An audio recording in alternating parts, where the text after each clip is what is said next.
So you want a Terminator, or a G-Drag, but are dirt poor, been seeing nothing but hour-long videos about mining that look completely boring to watch until you see this video. You click on it, not expecting too much because it's only a few minutes long, but today I'm going to show you everything you need to know about mining for making money. So without further ado, let's go on. Hard Mountain 1 and 2. This one's going to be brief because there isn't that much to talk about, but basically, do your dailies for a few days. That includes puzzler and fetcher quests, but only in double powder lobbies. Tokens should be spent on mining speed, fortune, and titanium and sanium, but only put powder into the first two. If you need titanium for a commission, hopefully other people will spawn it for you. They're nice, they'll give it to you, and you'll have it. Pick Nimbus is a great pickaxe to start with, pretty much actually until Gauntlet, so I'm not going to mention any other ones, but don't bother getting Glacier as it's not that much of a boost and you're only going to use it for dailies. Hard Mountain 3 and 4. You should have been doing only your dailies by now, which means you've unlocked the Crystal Hollows, which means immediately you should go and get Hardstone Collection, get the minions, get Hardstone minions, and get Collection level 5 so you can use Hot Yogg armor. One of the only two armor sets worth using.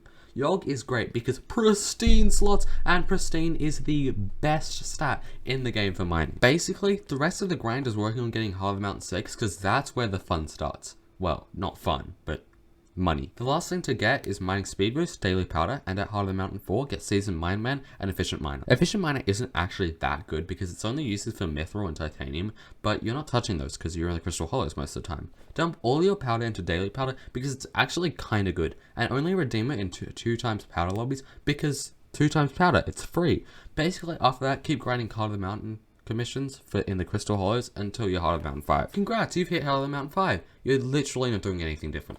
Buy Peak of the Mountain, buy Mining Madness, buy Sky Mall, and keep grinding commissions. Can I just take like 3 seconds to tell you if you're enjoying, please subscribe. This guy bet me to get 1k subs by the end of April, and we're not even close, so. Heart of the Mountain 6. You can actually do stuff now. I'm assuming you aren't broke, but if you are, powder grind the Precursor Revenants with Mole Perk and Great Explorer for 5 to 7 million coins per hour, depending on your RNG, to buy the Gemstone Gauntlet. An insane value pickaxe that has a pristine slot and gives a base speed of 1600. Make sure it also has a perfect / flawless in the topaz slot, a perfect / flawless in the jade spot, auspicious, recomb, and most importantly, pristine 5. If you have more money somehow, then go for full Divan armor, making sure it has chambers. The amber ones don't matter that much.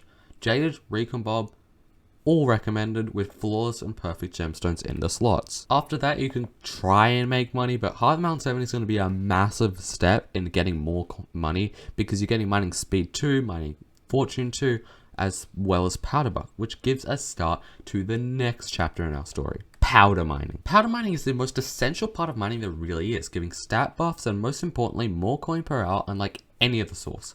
Powder mining is best on the precursor ramps because more passive income due to Robotron parks, but the only perks you really need to worry about is Mole, powder buff, and try to max Great Explorer first. I'd recommend stopping at about 4 mil 4 mil or 5 mil 5 mil because the time that it takes to get further does not compensate for the increased profits unless you mine for like 1,000 hours. But how do you actually mine? Well, there's 3 ways you could mine. Dealer mining is toxic, and by the time you find a lobby, it would have taken like 3 years of downtime. Ruby mining is quite good because it works for those without a higher mining speed, and it's not too bad to set up a lobby, as the coords are generally more private than the final method, jade mining. Jade mining is done by mining the jade in the Mines of Divine, which respawns really quickly. But the problem is it's kind of toxic because many other people do it, so finding clear lobbies is hard. But not as bad as Dillo mining, and if it's good if you're doing a little bit of downtime and don't want to bother setting up a Ruby lobby. After you've done a bit of mining, you should venture out and get a 655, but don't upgrade to a Divan. The total difference is only like 50 fortune and a bit of mining speed, which is nothing compared to your full stats.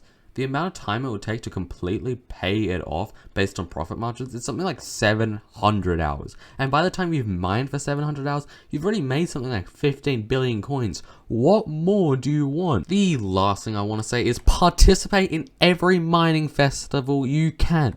This may seem arbitrary and obvious, but I see so many people with insane money setups that don't do fiestas because it's an hour earlier than they normally get on. Screw family. Slightly more money in a block game is so much more important. That's it for the video. I hope you found it informative. Thanks.